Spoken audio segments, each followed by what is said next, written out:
Hi dear, I am Mahu. स्वागत है आपका CM study point YouTube channel पर। माय डियर स्टूडेंट्स, यह मेरा आज कोचिंग क्लास का लास्ट क्लास का फर्स्ट वीडियो है।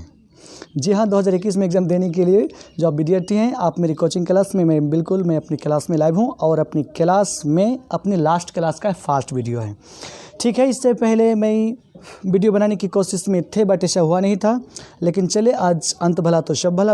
आज अगर हो जाता है वीडियो तो आप कम से कम जो भी पाएंगे उसे देख लेंगे, यूँ समझेंगे। ऐसे वैसे बिहार विद्यालय परीक्षा समिति के लिए जो ब्रिलियंट गैस पेपर द्वारा जो क्वेश्चन जारी की जाती है उसी के मॉडल सेट से हैं। बिल्कुल मैं कॉपी किया हूँ, यह मेरी अपनी कला नहीं रहा, उसी का मैं स्कैन करके मैं ऐसा कर रहा हूँ। इससे इसके आंसर सही गलत सब कुछ जिम्मेदार वही होंगे। हालांकि ब्रिलियंट गैस पेपर में अक्सर गलती आंसर कम दिए जाते हैं। ठीक है, इस अनुसार मैं चलता हूँ अपना फर्स्ट क्वेश्चन की ओर। यह मॉडल सेट फर्स्ट है जो ब्रिलियंट गैस पेपर से ही बिल्कुल लिया गया है। तो मैं क्वेश्चन पढ़ता हूँ। देखिए, इसमें 100 क्वेश्चन है। 100 क्वेश्चन में से किसी को 50 ऑब्जेक्टिव क्वेश्चंस का आपको सही ट्रिक करने होंगे, जो आपको बिल्कुल सटीक और सही आंसर लगेंगे उसी में आप जवाब देंगे। और उसमें से जो 50 क्वेश्चन होंगे उसको आप छोड़ देंगे। हालांकि यह संभव हो सकता है कि बहुत सारे बच्चों को बहुत सारे क्वेश्चंस का आपके आंसर में कन्फ्यूजन होंगे, जो बहुत सारे बच्चे ऐसे हैं जो पढ़े भी नहीं होंगे, लेकिन उस पर आप केयर नहीं करेंगे। जो बिल्कुल सटीक और सही, जो बिल्कुल स्पष्ट रूप से जानते होंगे। हालांकि उर्दू ग्रामर के कई ऐसे सवालात हैं कि जिनके क्या होंगे, ऑप्शन पर उसके आपको इख्तिलाफ रहते हैं कि ये आंसर होगा कि आंसर होगा। तो वैसी स्थिति में जैसे कि आपको इसमें नाकरा, इसमें मारफा में ऐसे जगह पर जहाँ पर आपको संदेह वाला होंगे, आप वहाँ पर जवाब नहीं देकर उसको क्वेश्चन के सोके दूसरे देंगे। तो ठीक है, इस वीडियो के मैं फर्स्ट क्वेश्चन नंबर फर्स्ट को लेकर चलता हूँ। क्वेश्चन नंबर फर्स्ट में से देखिए, वैसे मैं 1 से लेकर 100 क्वेश्चन तक अभी डील करूँगा। ठीक है, स्टार्ट नाउ। फर्स्ट क्वेश्चन है, शबनम कमाली का असल नाम क्या है? ये 2019 के ए में पूछा गया क्वेश्चन है। शबनम कमाली का असल नाम क्या है? शबनम कमाली का असल नाम है हुसैन रजा या अहसन रजा या मुस्तफ़ा रजा या अहमद रजा। तो इसका सही जवाब है, आप पढ़े ही होंगे, तो ये मुस्तफ़ा रजा है। वैसे अगर मुस्तफ़ा रजा के बारे में जानना चाहेंगे, इसका नाम आपका तखल्लुस था शबनम कमाली। ये 1938 में सीतामढ़ी जिला के पोखरिया गांव में इनकी पैदाइश हुई थी। ये हमद के लिए जाने जाते हैं। आपके दर्जा 10 के आपके किताब नशब में शामिल किताब दरख्शदूम की ये जो चैप्टर नंबर फर्स्ट है, जिसमें हमद खुदा अज़्ज़ व जल है का ये मुसन्निफ़ है, उसी ने लिखा है। ठीक है, क्वेश्चन नंबर 2 के पास चलते हैं। क्वेश्चन नंबर 2 में लिखते हैं कि आपके निसब में शामिल हमद सारी, जो मैं बोल रहा हूँ पहले ही आ गया है।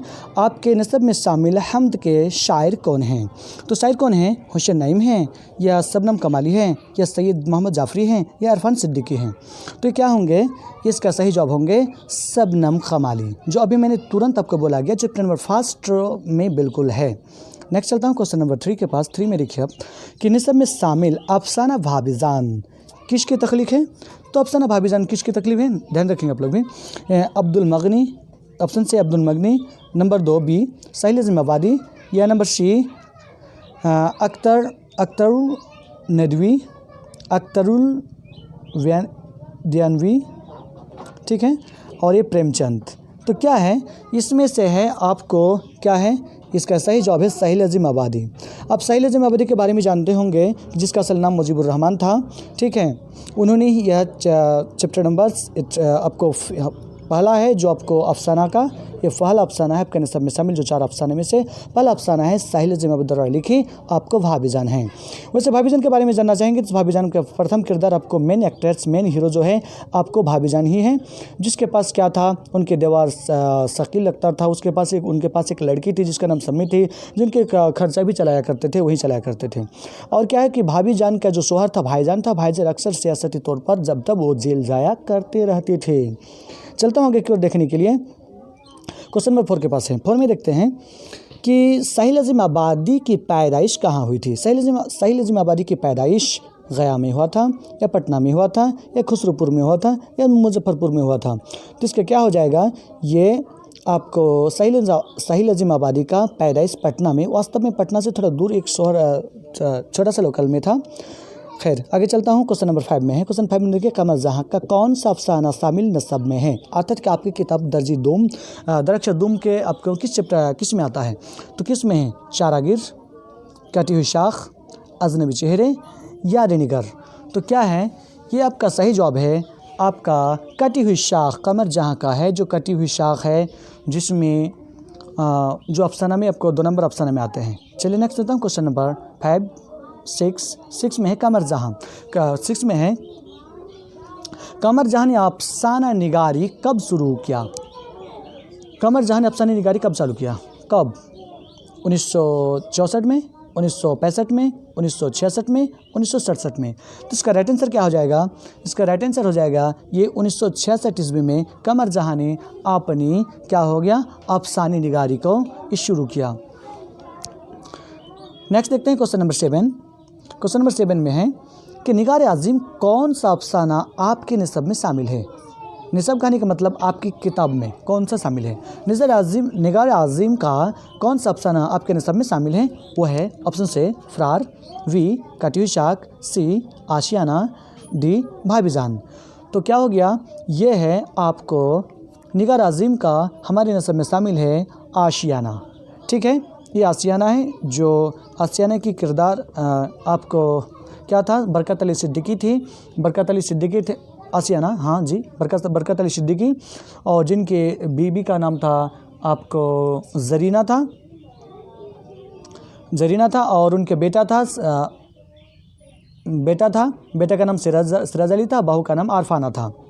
ठीक है, क्वेश्चन नंबर 7 के बाद मैं चलता हूँ क्वेश्चन नंबर 8। क्वेश्चन 8 में है, देखिए क्या है क्वेश्चन नंबर 8 में है आशियाना किसकी तख्लीक है? आशियाना किसकी तख्लीक है?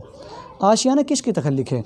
आशियाना कमर जहाँ का है, नगर आज़िम का है, सैयद मोहम्मद मोहसिन का है, या शकील अख्तर का है? तो आशियाना तो ही सवाल को उल्टा पुल्टा करके लिख रहे हैं। वैसे आपको 500 क्वेश्चन यहाँ पर मिलेंगे ही, 500 क्वेश्चन में यह है। तो आशियाना का लिखा हुआ है आपका मुसन्निफ या तस्नीफ़कार या तख्लीक़कार कौन है? निगार आज़िम है। नेक्स्ट चलता है क्वेश्चन नंबर 9 के पास। 9 में देखेंगे मज़मून इल्म हिद्दत के मज़मून निगार कौन है?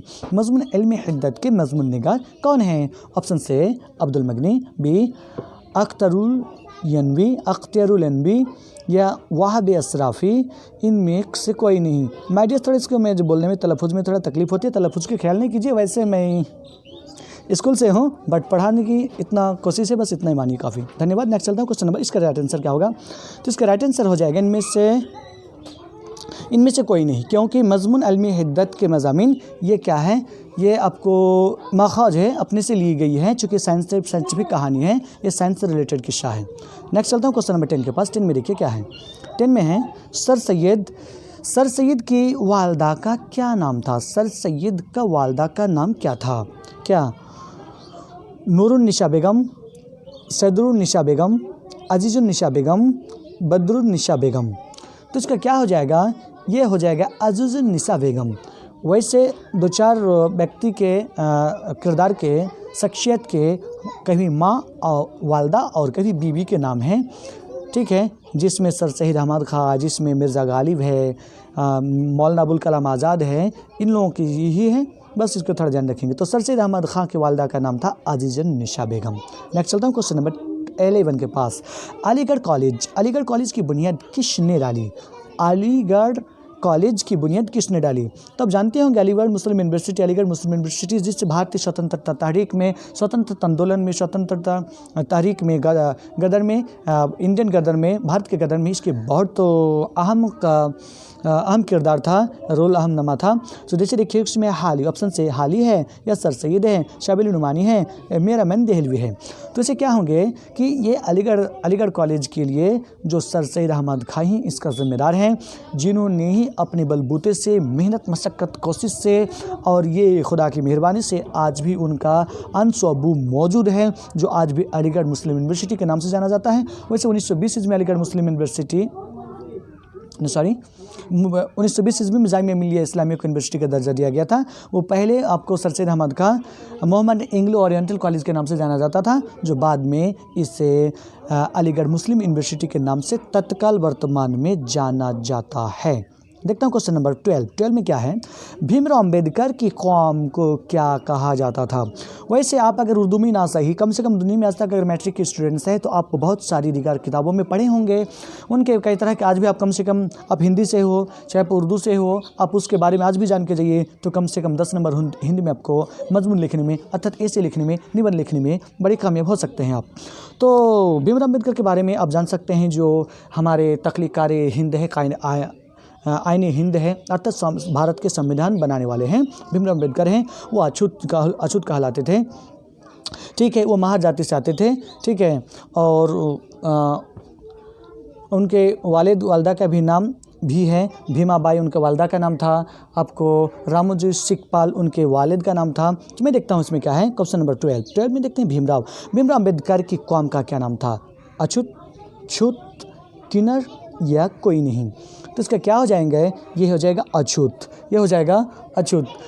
ठीक है, ये अछूत जात से संबंधित ताल्लुक़ रखते थे। नेक्स्ट देखते हैं क्वेश्चन नंबर 13। क्वेश्चन नंबर 13 में देख रहे हैं आर्यभट्ट की पैदाइश कहाँ हुई थी? आर्यभट्ट की पैदाइश कहाँ हुई थी? आर्यभट्ट की पैदाइश बिहार में हुई थी या झारखंड में हुई थी या उड़िया में हुई थी या बंगाल में हुई थी? अब जानते ही होंगे कि आर्यभट्ट भारत का ही नहीं बल्कि विश्व लेवल के प्रथम आपको क्या बोलते हैं खगोलीय वैज्ञानिक थे, जिसको आपको नुजुम शमसी कहा जाता है। उर्दू में नुजुम शमसी कहा जाता है, जिनकी पैदाइश बिहार में ही हुई थी। और विक्रमशिला यूनिवर्सिटी आज की आप ही नॉन हिंदी जो आप उर्दू के लिए ही हैं, ये तो बात कम से कम हिंदी के लिए भी जान लीजिए कि हिंदी के लिए आएंगे कि आर्यभट्ट किस यूनिवर्सिटी से पढ़कर बड़े हुए थे, चाहे विक्रमशिला के तख्लीकार अर्थ बनाने वाले प्रोडक्ट कौन है तो कौन है, तो उसमें भी आर्यभट्ट का जॉब आएंगे। उर्दू में ना सही, हिंदी में तो आएंगे ही आपका पक्का। ठीक है, तो ये क्या है आर्यभट्ट? ये आर्यभट्ट आपको हमारे बिहार से ही थे और उन्होंने शून्य का आविष्कार करने वाला था, वृत्त के बारे में बोलने वाला था। बहुत सारी बातें हैं, चाहे आपको कम से कम मैथमेटिक्स के लिए आएंगे पाई का आविष्कार, चाहे वृत्त का खोज, वृत्त के क्षेत्रफल निकालने की तकनीक किसने दी, चाहे ट्रिगोनोमेट्रिक मैथ में बोलेंगे तो साइन कोज्जे का नाम भी आर्यभट्ट से ही दिया गया था। तो ठीक है, आप इससे समझ चुके हैं कि आर्यभट्ट का पैदाइश बिहार में हुआ था। नेक्स्ट चलते हैं क्वेश्चन नंबर 14 के पास। 14 में है सूरज ग्रहण का वाक्य इंसान के लिए क्या बना हुआ है? तो इंसान के लिए क्या खतरा बना हुआ, डर बना हुआ, ऐसा होगा वैसा होगा, सूरज छुप जाएंगे तब नहीं मिलेंगे, तो ऐसे हो जाएंगे वैसे नहीं, ऐसी कोई बात नहीं। ये ज्योग्राफी सिस्टम है, ये मैथमेटिक है, ज्योग्राफी सिस्टम है। इसके सामने से जब सूरज और चंद्रमा के बीच जब पृथ्वी और सूर्य के बीच चंद्रमा आ जाता है तो हमें सूरज पृथ्वी पर उसके साया आ जाती हैं। जिस साइंस की बात है, जैसे मैं साइंस टीचर ही हूँ, मैं उर्दू टीचर नहीं, बस सबको पढ़ा देता हूँ, ये बात अजब है, बट मैं साइंस टीचर ही हूँ। अब समझ लीजिए कि जब पृथ्वी, जैसे मान लेता हूँ कि अगर यहाँ पर सूर्य हैं, ये तो आपको सूर्य हैं, वैसे सूरज दादा बोला जाता है। वैसे यहाँ पर क्या हो गया, अगर यहाँ पर चंद्रमा आ जाए और इसके बाद यहाँ पर आपकी पृथ्वी आ जाए, तो क्या होंगे कि इसके बाद इसकी किनारे से चली जाएंगी और पृथ्वी पर क्या हो जाएगा, अंधेरा छा जाएगा। इसी छा जाने की स्थिति को ही क्या कहते हैं, सूर्य ग्रहण कहते हैं। तो चलिए, हमें ऐसी कोई बात नहीं, लेकिन आपके सवाल के मद्देनज़र क्या कहता है, तो सवाल में कहता है कि सूरज ग्रहण क्या है। सूरज ग्रहण का वाक़या इंसानों के लिए क्या बना हुआ है, तो हैरत का मौजू, तजस्सुस का मौजू या तहकीक का मौजू या कोई नहीं। तो इसका राइट आंसर क्या हो जाएगा, तहकीक का मौजू। हालांकि तहकीक का मौजू बना हुआ है, बट ये साइंटिफिक सिस्टम में ये कोई बड़ी बात नहीं है। चलता हूँ, हाँ, लेकिन ये बात सत्य है, सूरज ग्रहण के समय आंखों को उसको डायरेक्ट देखिएगा तो आंखों को क्षति पहुँच सकती है और पहुँचती भी है। नेक्स्ट चलता हूँ क्वेश्चन नंबर 15 के पास। 15 में है निदा फजली। नज़ीर अहमद की 15 है, नज़ीर अहमद की पैदाइश कब हुई? नज़ीर अहमद की पैदाइश 1835 ईस्वी में या 1836 ईस्वी में, 1837 ईस्वी में, 1838 ईस्वी में। तो इसका राइट आंसर क्या हो जाएगा, 1836 ईस्वी में नज़ीर अहमद की पैदा हुई। इसे डिप्टी नज़ीर अहमद कहते हैं। ये नवल निगर कहे जाते हैं, ये पहला नगर लिखने वाले कहा जाते हैं। इसको 1911 में इसके वफात हुए थे। ये तो बर्तन 900 के तख्लीकार हैं और ये से कई सारी चीज़ों से जाने जाते हैं। और ये अगर कही जाए कि नज़ीर अहमद यह जो नवल लिखा था आपके नस्ब में शामिल, तो एक बोली जाएंगी कि अपनी बेटियों की इल्म के लिए, उसकी इस्लाह के लिए, सुधार के लिए लिखा गया था। तो नज़ीर अहमद द्वारा लिखी गई यह जो है, तो नज़ीर अहमद की पैदाइश कब हुई, 1836 में। Option B is the right answer. Next चलता हूँ क्वेश्चन नंबर 16 के पास। हमीदा और फहमीदा की कौन थी, फहमीदा की कौन थी? तो इसका है ऑप्शंस बेटी, बहन, खाला, दोस्त। तो इसमें क्या है, ये हमीदा और फहमीदा में से थोड़ा कन्फ्यूज ना करेंगे कि एक है बेटी, एक है उनकी बीबी। एक है बेटी और एक है बीबी, तो इसमें आपको बेटी है। तो हमीदा फहमीदा की कौन है, यानी देखिए हमीदा फहमीदा की कौन है, तो फहमीदा की बेटी है। तो फहमीदा क्या हो गया माँ, और हमीदा क्या हो गया बेटी। फहमीदा क्या हो गया माँ, हमीदा हो गया बेटी। तो हमीदा फहमीदा की कौन थी, बेटी थी। नेक्स्ट चलता हूँ क्वेश्चन नंबर 17 के पास। 17 में है गालिब। माय डियर्स, अगल बगल की आवाज़ों से परेशान नहीं होंगे। चेक इसमें मैं क्लास में हूँ, रेगुलर में मैं क्लास में उपलब्ध हूँ, और क्लास में आप भी जहाँ पर पढ़े होंगे तो सब कुछ होते ही होंगे, है ना। तो चलता हूँ क्वेश्चन नंबर 17। गालिब की कितने खतूत के मजमूए हैं? गालिब की कितने खतूत के मजमूए हैं? ऑप्शन से 4, 2, 3, 5। तो देखिए गालिब के खतूत की मजमूए हैं आपको, ये 2 है, लेकिन उसके कितने खत थे? उनके 900 खतूत के, उनके कितने खतूत थे? 900 खतूत थे। कि अरे यार खत की जमा खतूत उनके द्वारा लिखी गई कितने खत की मजमूई संग्रह किया गया? तो 900। कितने? 900। लेकिन ये मजमूई दैट्स मीन जिसमें जमा किया गया, संग्रह किया गया, वो कितने हैं? 2 है। ठीक है, नेक्स्ट चलता हूँ क्वेश्चन नंबर 18 के पास। 18 में है माजी तमन्नाई का दूसरा नाम क्या है? ये बिल्कुल क्या है? कवायद से हैं, इसे उर्दू ग्रामर में कहते हैं। सो माजी तमन्नाई के दूसरा नाम क्या है? माजी ना तमन्नाई, माजी मुतलक, माजी शर्तियाँ या माजी करीब? माजी करीब। तो क्या होंगे? कैसे मानेंगे कि ये क्या हो जाएंगे? इसका राइट आंसर हो जाएगा ऑप्शन सी, माजी शर्तिया। माजी शर्तिया। देखिए जैसे इसका उदाहरण समझेंगे, माजी तमन्नाई, जैसे अहमद आता तो मैं जाता, दैट्स मीन उसके जाना किस पर निर्भर करता है? अहमद के आने पर। जैसे कि शर्तिया है, शर्त है, तुम आओगे तो मैं जाऊंगा, तो उन्होंने पहले शर्त लग दिया, इसलिए माजी शर्तिया भी कहा जाता है। वैसे माजी के आपको 6 किस्में होती हैं। ठीक है, नेक्स्ट चलता है क्वेश्चन नंबर 19 के पास। 19 है वाकिफ़ात क्या है? वाकिफ़ात क्या है? वाकिफ़ात क्या है? ऑप्शन से फ़ाइल, सिफ़ात, मौसूफ़ या माफ़ूल। तो इसका क्या हो जाएगा? 19 है, 19 का राइट आंसर हो जाएगा, 19 का राइट आंसर हो जाएगा बी, ये सिफ़ात। सिफ़ात, वाकिफ़ात क्या है? सिफ़ात है, अर्थात विशेषता, किसी के बारे में विशेषता बताई जाती है। चलता हूँ नेक्स्ट की ओर, देखता हूँ क्वेश्चन नंबर 20 के पास। 20 में है क्या है? 20 में है शिताब की ज़िद क्या होगी? शिताब की ज़िद क्या होगी? अमंग, उमंग, तशंग, दरंग या औरंग? तो इसका राइट आंसर क्या हो जाएगा? इसका राइट आंसर हो जाएगा दरंग। ठीक है, शितांग का जिद हो जाएंगे दौरंग। नेक्स्ट चलते हैं क्वेश्चन नंबर 21 के पास। 21 में है गालिब। 21 में गालिब की वालिदा का क्या नाम था? गालिब की वालिदा का क्या नाम था? ऑप्शन से मेहरुन्निसा बेगम, अजीजुन्निसा बेगम, इज्जतुन्निसा बेगम, इस्मतुन्निसा बेगम या अफ़ातनिसा बेगम?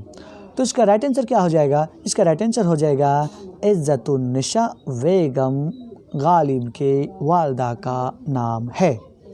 गालिब के वालिदा का नाम क्या है? इज्जतुन्निसा बेगम। चलता हूँ नेक्स्ट क्वेश्चन नंबर 22 के पास। 22 में देखिए क्या है? दर्जा झेल में इस्म मारफा कौन है? दर्जा झेल में इस्म मारफा की कौन है? दर्जा झेल में इस्म मारफा कौन है, अर्थात इसका मिसाल कौन है? महल, ताजमहल, नदी, पहाड़।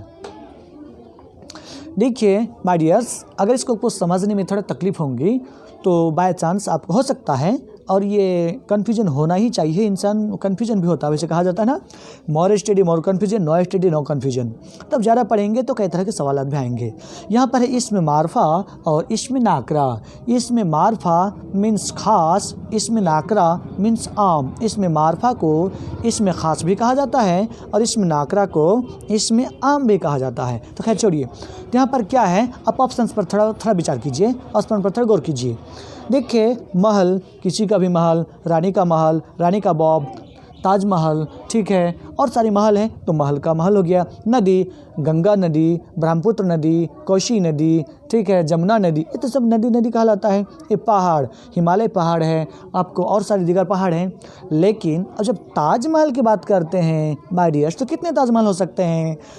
It is unique, only one of the world which is built by Shah Jahan for the memory of his wife Mumtaz Mahal. My dears, only one तो चीज़ एक ही है, ताजमहल, जो अपनी बेगम मुमताज़ महल की याद से बनाया गया है, जो दिल्ली में स्थित है, आगरा में स्थित है, आगरा में स्थित है ना, तो ताजमहल है। तो यहाँ पर इस्म मारफा कौन है? ताजमहल है। नेक्स्ट क्वेश्चन नंबर 23 चलते हैं। तो जिसमें खास हो जाएंगे वो ताजमहल है, वो मारफा है। जो आम हो जाएंगे तो वो नाकरा हो जाएंगे। चलता क्वेश्चन नंबर 23 के पास। 23 में देखिए क्या है?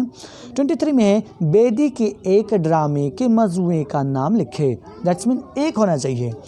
माय डियर्स, इसको जब आप किताब से जब पढ़ रहे थे होंगे उस समय इसको अगर वैसे जब पढ़ा जाता है, जिसे मैं भी अपनी क्लास में पढ़ाता हूँ, तो उस तरह से कई जितने सारी चीज़ होती है तो उससे बाहर नहीं होते, उसी में होते हैं। तो यहाँ पर आपको उससे ज़्यादा नाम रखना पड़ेगा।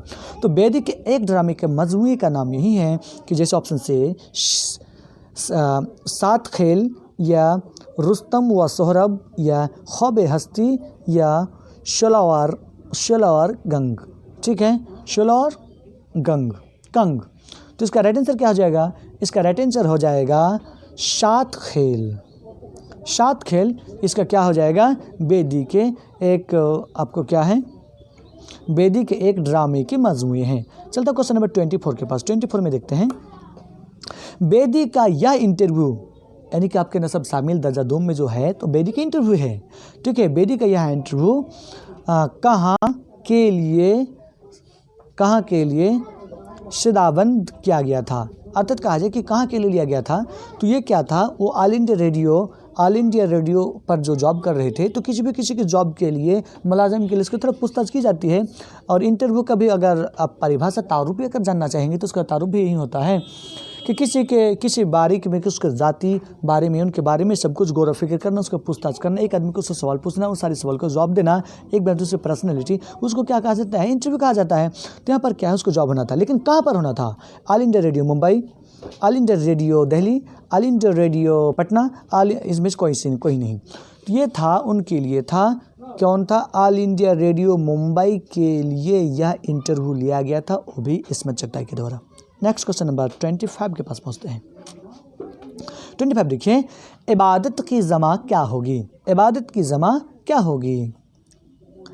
आबिद, ऑप्शन से आबिद, माबूद, इबादत या अब्दियत। तो इसका क्या हो जाएगा? इसका सही आंसर हो जाएगा इबादत।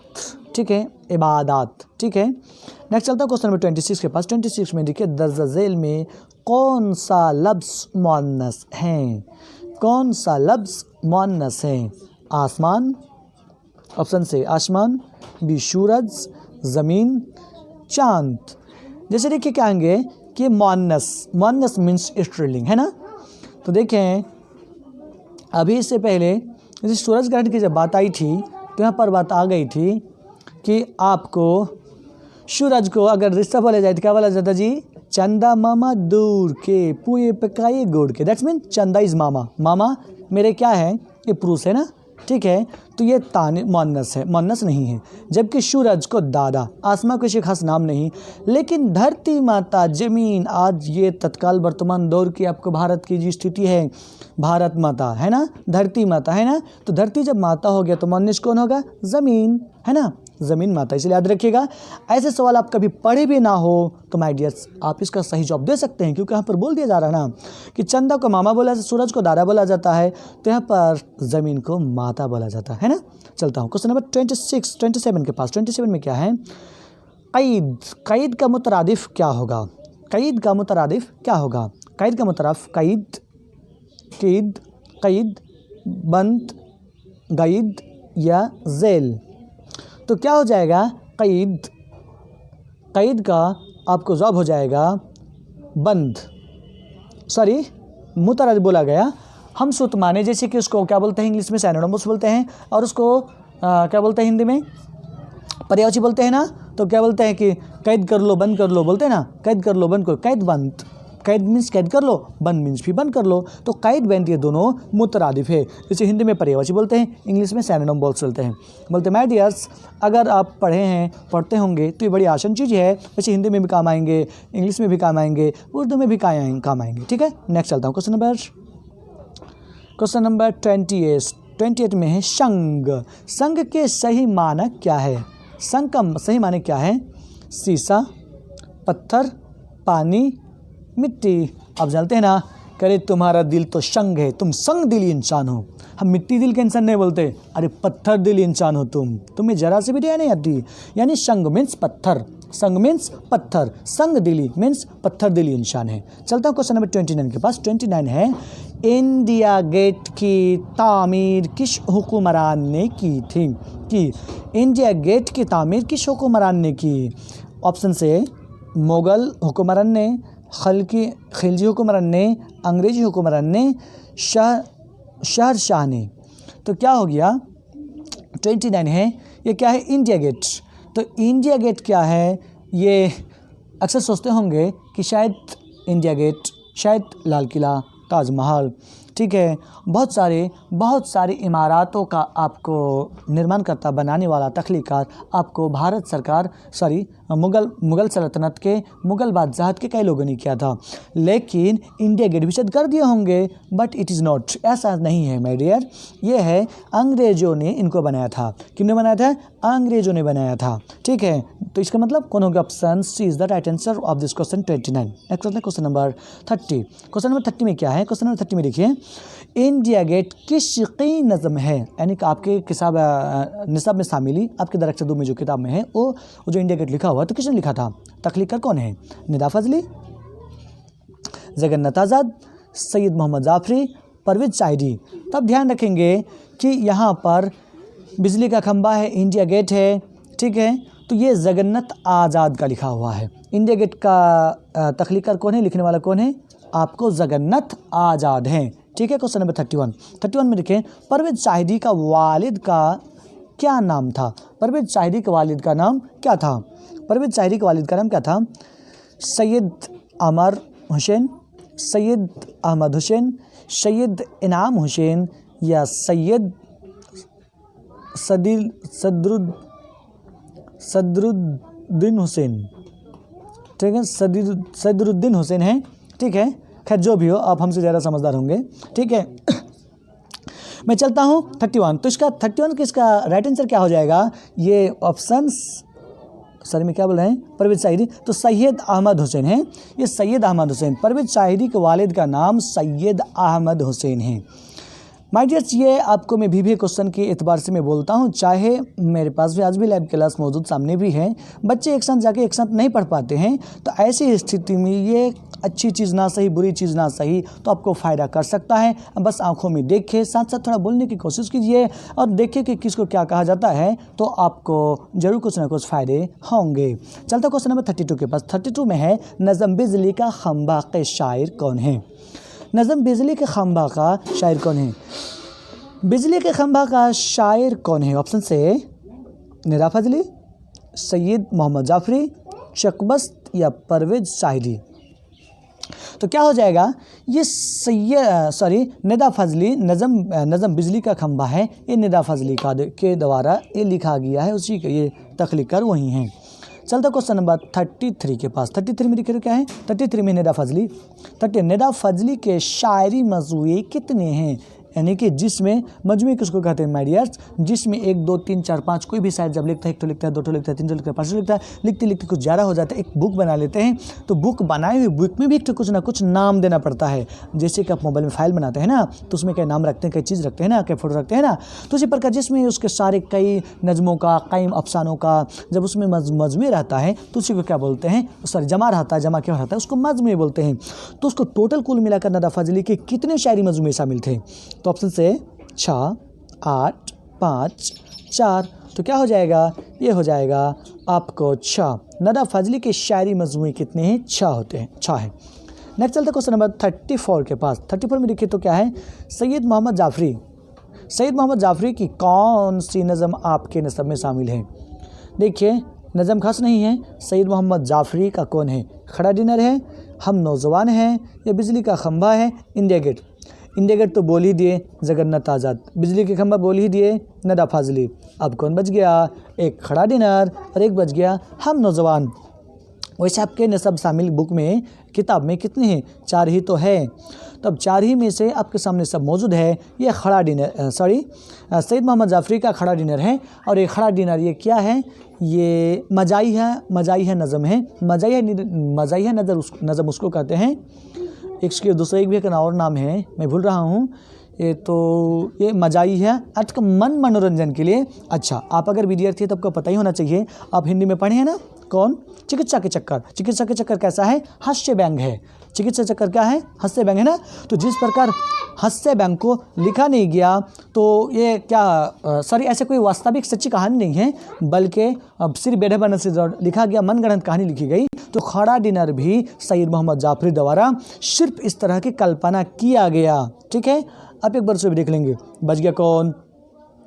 एक तो लास्ट में बन गया हम नौजवान। ठीक है, नेक्स्ट चलता हूँ क्वेश्चन नंबर 35 के पास। 35 में लिखे तो क्या है? 35 में गालिब कब पैदा हुए? गालिब कब पैदा हुए? 1997 ईस्वी, 1797 ईस्वी, 1798 ईस्वी, 1799 ईस्वी, 18 ईस्वी। गालिब की पैदाइश कब हुई? तो कब हुई? गालिब पैदा हुए थे 1797। वफात कब हुए थे? गांधी जी के पैदाइश के साल। अब बोलिए हाँ 1869 ईस्वी उनको वफात हुए थे। कब हुए थे? 1869 ईस्वी को उनको वफात हुए थे। अब पैदा कब हुए? 1797। वैसे गालिब बड़े शायर हैं, ठीक है, गज़ल का जन्मदाता है, उसको पैदा करने वाला है। लेकिन अब पढ़े ही होंगे कि गालिब की ज़िंदगी बड़े दर्दनाक गुजरे हैं।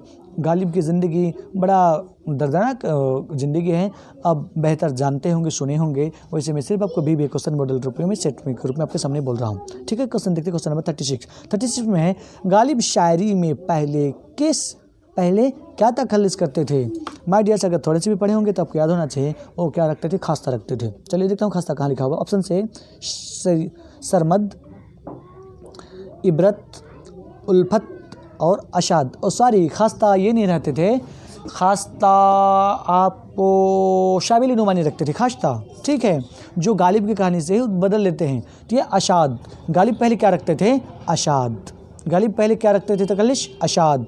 और बाद में क्या रखने लगे? गालिब रखने लगे। चलता हूँ। वैसे गालिब का नाम क्या है? दबीरुल। गालिब का आपको खिताब भी क्या है? दबीरुल मुल्क भी है। गालिब का दबीरुल मुल्क भी है। और क्या है? उसे मिर्ज़ा नौसा भी कहा जाता था। मिर्ज़ा नौसा क्यों कहा जाता था? क्योंकि उनका ससुराल दिल्ली हुआ करते थे। उनका ससुराल कहाँ हुआ करता था? दिल्ली, इसलिए उसको दबीरुल मुल्क, ठीक है, और मिर्ज़ा नौसा, उसके ससुराल लोग दिल्ली वाले से प्यार से मिर्ज़ा नौसा के नाम से पुकारते थे। और उनकी पहली तखल्लुस असाद होता था। और उसके वर्तमान जो लैपटॉप चल गया गालिब, उसका असल नाम था असदुल्ला खान गालिब। अब क्वेश्चन नंबर 37 में देखते हैं कि इनमें से लाहके की तलाश कीजिए। लाहके का मतलब आपको बाद में और पहले। तो लाह के सफिक्स और परफिक्स पढ़े होंगे हिंदी में। उपसर्ग और पढ़ते हैं आप, तो उपसर्ग का मतलब जो पहले लगता है, प्रत्यय मतलब बाद में लगता है। तो इसी प्रकार लाह के का मतलब जो बाद में लगता है। तो बाद में कौन लगा? यहाँ पर देखेंगे दर अमद, बा अदब। तो दर अमद तो कब हुआ? दर पहली बात है दर, उसके बाद अमद लगा। बा अदब तो बा पहले लगा। अक्लमंद, पहले अकल है वरना बाद में मंद, बाद में जुड़े ना, अक्लमंद। ला हाशिल तो ला हाशिल, तो इसमें भी ला पहले लगा, बा भी पहले लगा, दर भी पहले लगा। लेकिन लगा बाद में कौन?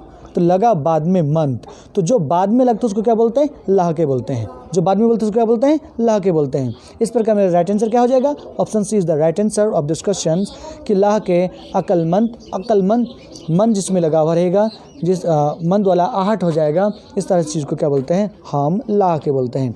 चलते क्वेश्चन नंबर 38 के पास। 38 में लिखे तो क्या है?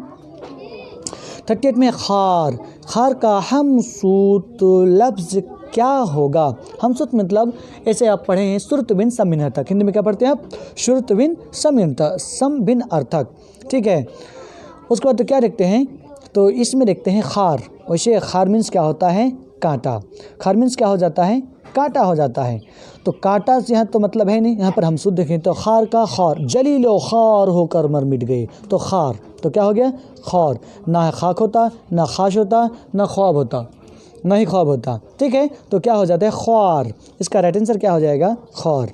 चलता हूँ नेक्स्ट क्वेश्चन नंबर 39 में देखते हैं ज़मीर की कितनी सूरतें हैं? ज़मीर किसको बोलते हैं? प्रोनाउन। ज़मीर मीन्स प्रोनाउन, प्रोनाउन मीन्स सर्वनाम। सर्वनाम किसको बोलते हैं? जो किस नाउन के बदले में आता है ना, तो ज़मीर। तो ज़मीर भी उसी प्रकार किसी इसम के बदले में आता है। तो क्या आता है? तो ज़मीर के बदले क्या आ जाता है? ये 3 प्रकार होते हैं, 4 प्रकार, 5, 6। तो कितने हो जाते हैं?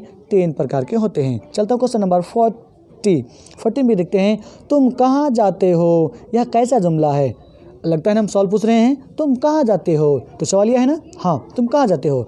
खबरिया, सवालिया, इंशाइया या बयानिया।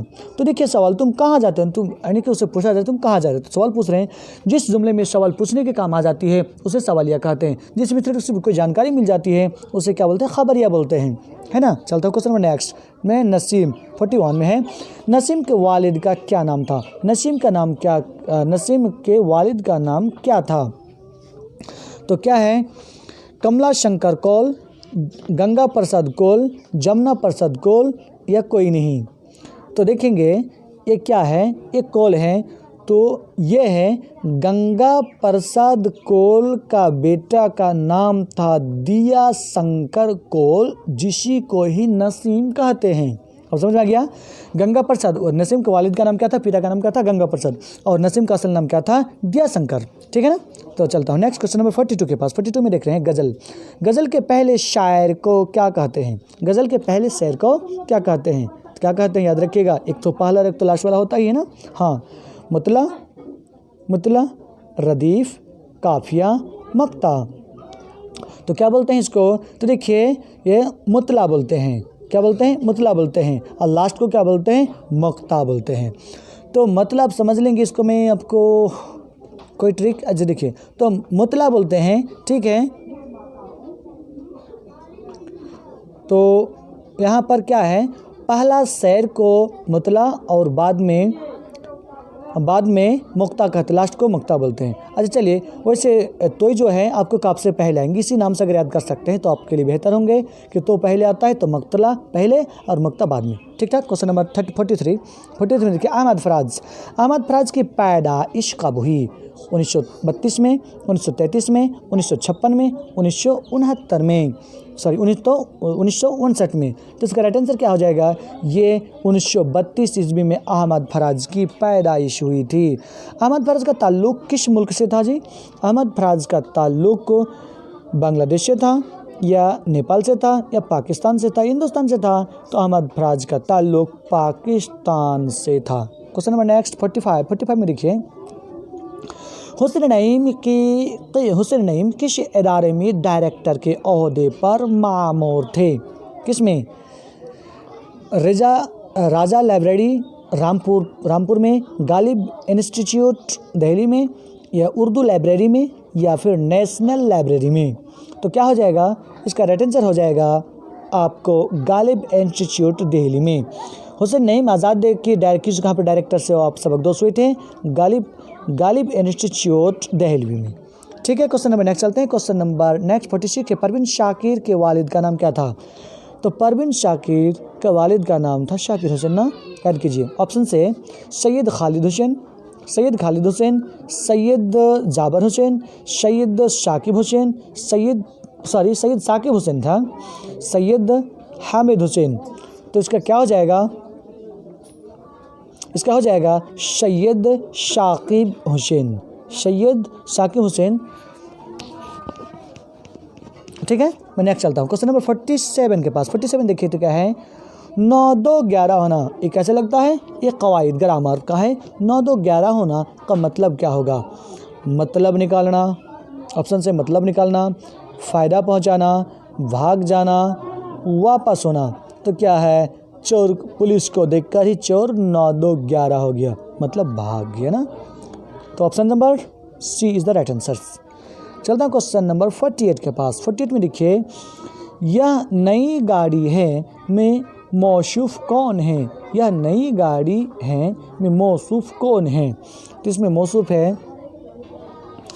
कौन है, मौसूफ है यह नई गाड़ी है। तो इसमें मौसूफ है, मौसूफ किसको बोलते हैं, इसमें मौसूफ है गाड़ी। ठीक है, जो आपको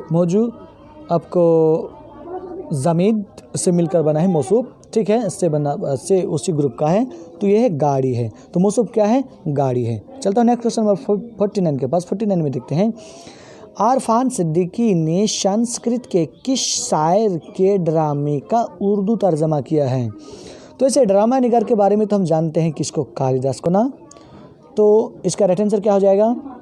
एक कालिदास हो जाएगा। चलता हूँ, आगे बढ़ता हूँ। कुछ इस प्रकार से कहीं कहीं पर शॉर्ट भी कर लेता हूँ क्या। जफर गोरखपुरी की शायरी के कितने मजमूए मंजर आम पर आ चुके हैं? तो मैं देखता हूँ 5, 6, 7। तो इसका राइट आंसर क्या है? 7 है। मैं देखता हूँ क्वेश्चन नंबर नेक्स्ट। सलाम मछली शहरी के गीत के एक मजमूए का नाम क्या है? 3 जोम, 3 हीरे, 3 मोती, कोई नहीं। तो क्या हो जाएगा? तो इसका 3 हीरे सही है। सलाम मछली शहरी के गीत के एक मजमूए का नाम है 3 हीरे। क्वेश्चन नंबर नेक्स्ट है 52 में देखते हैं के सजदे सजदानंद की कौन सी नज़्म आपके नसब में शामिल है? के सच्चिदानंद की कौन सी नज़्म आपके नसब में शामिल है? वह मुलाकात, विरासा से दिए इंसान। तो देखिए ये रोशनी से ताल्लुक़ रखने, रोशनी से रिलेटेड है। तो ये क्या है? वह मुलाकात। क्या है? वह मुलाकात। जबकि छोटी सी किताब रोशनी भी थी ना, रोशनी से ये था। अगले मैं देखता हूँ गोपीनाथ किस अफसाने का मरकज़ी किरदार है? गोपीनाथ किसकी? अर्जुन की, सूरज का, घोड़ा का, सेकंड हैंड का या खाली संदूक? तो क्या हो जाएगा? ये सेकंड हैंड का। गोपीनाथ किस अफसाने के किरदार हैं? सेकंड हैंड का। नेक्स्ट चलता हूँ क्वेश्चन नंबर 54 के पास। 54 में देखिए निसब में शामिल अफसाना खाली संदूक के अफसाने निगार कौन है? ऑप्शन से महासोत्याल देवी, इंद्र गोस्वामी, हरि मोहन झा या उल्फत मौरी। तो क्या है? इसका राइट आंसर हो जाएगा इंदिरा गोस्वामी। इसका राइट आंसर क्या हो जाएगा? इंदिरा गोस्वामी। नेक्स्ट चलता है क्वेश्चन नंबर 55 के पास। वत्रक के किनारे किस जुबान की कहानी है? मैं जैसे इसे तलफ़ुज़ पर केयर नहीं कीजिएगा, वैसे मैं मदरसा का नहीं स्टूडेंट हूँ, मैं ध्यान देंगे। तो वत्रक के किनारे किस जुबान की कहानी है? ये है आपको आसामी, बंगाली या गुजराती। तो क्या है? ये गुजराती है। नेक्स्ट चलता है क्वेश्चन नंबर 56 के पास। हिंदी किस जुबान का लफ्ज़ है? हिंदी किस जुबान का लफ्ज़ है? बंगला, पंजाबी, फ़ारसी। हिंदी किस जुबान की लफ्ज़ है? अरबी। तो देखिए वैसे जो साधारण हिंदी है ये भी कोई भाषा नहीं, ये लोगों को सरल रूप है। वैसे सही भाषा, पुरानी भाषा, विश्व का सबसे पुरानी भाषा के नाम से भी हिंदी को जाना जाता है। ठीक है, तो ये हिंदी। उसी प्रकार संस्कृत, लेकिन उसी प्रकार हमारा उर्दू भी भाषा बिल्कुल नई भाषा है। इसके भी रस्मुल खत फारसी से ली गई है। तो यानी हिंदी को बनने में फारसी का मदद है और उर्दू को बनने में फारसी का मदद है। चलता हूँ। तो इसी प्रकार हिंदी भी बना है किस जुबान से? फारसी से बना है। नेक्स्ट चलता है लानत का मुतरादिफ क्या होगा? तो लानत सलामत, मलालत या अलामत या अलालत। तो हम लोग क्या बोलते हैं? वैसे क्या बोलते हैं? लानत मलामत बोलते हैं ना। तो लानत मलामत हमारा ये क्या है? लानत का मुतरादिफ अल्फाज है। तो नेक्स्ट चलते हैं क्वेश्चन नंबर क्या कहते हैं, क्वेश्चन नंबर 58 के पास। हामिद फारसी सीखता है, इसमें जुमला में सीखता है कौन सा फाल है? फाल हाल सीखता है, जिसमें है लग जाए तो हाल हो जाता है ना। फाल मुस्तकबिल, फाल माजी, कोई नहीं। तो हाल वर्तमान प्रेजेंटेंस को कहते हैं ना, फाल मुस्तकबिल भविष्य वाला कहते हैं, फाल माजी से गुजरा हुआ ज़माना को कहते हैं। तो ये क्या है? सीखता है, तो फाल हाल है। नेक्स्ट चलता हूँ क्वेश्चन नंबर 59 के पास। 59 में है तारीख की ज़िद क्या होगी? तारीख मीन्स रोशनी, जुल्मत मीन्स अंधेरा। तो इसमें क्या हो जाएगा? रोशनी, रोशनाई, रोशन, आपको रोशन। तो इसमें क्या हो जाएगा? तारीख का मतलब होता है रोशनी, तारीख का ज़िद तारीख रोशनी। और ये क्या हो गया कि आपको रोशन हो जाएगा, तारीख से तारीख रोशन हो गया। चल तो नेक्स्ट क्वेश्चन नंबर देखते हैं। हुक्म की जमा क्या होगी? तो हुक्म की जमा हो जाएगा हाकिम, हुक्म या अहकाम या हाकिमीन। तो क्या हो जाएगा? हाकिमीन। तो इसका राइट आंसर क्या हो जाएगा? इसका राइट आंसर अहकाम, हुक्म का जमा अहकाम। माय डियर्स, तो इससे मैं इतना ही रखता हूँ। वैसे मैं प्रेजेंट क्लास टेंस में भी था, अगला क्लास के भी टाइम हो रहा। और ये मेरा जब उर्दू के फास्ट वीडियो में दे रहा हूँ तब ज़रूर बोलेंगे कैसा होगा। तो फिर मैं जल्दी सब बना दूंगा और आपको फिर अगर इतना तो कर लेते हैं तो गारंटी के साथ बेहतर अच्छा आपको अंक प्रदर्शन हुए। तो थैंक यू, तब तक फिर मिलते हैं नेक्स्ट आपके जॉब तक इंतज़ार। धन्यवाद।